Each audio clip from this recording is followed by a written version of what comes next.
Alright, printing the filament duct off of Thingiverse. It's a spool holder. Looks like it's going to be pretty good. We'll see. And over on my other printer, I'm printing a Ryobi tool holder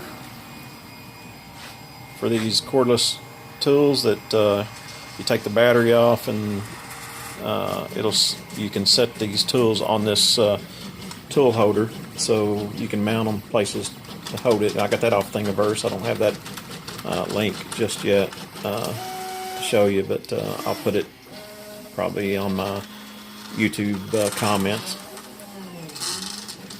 So anyway, also just set up a new workbench. Kind of did a lot of cleaning. This place was pretty much a disaster. And got tired of trying to walk over things to get stuff done. So you can see the workbenches the way I've got them set up now. And there's my CNC.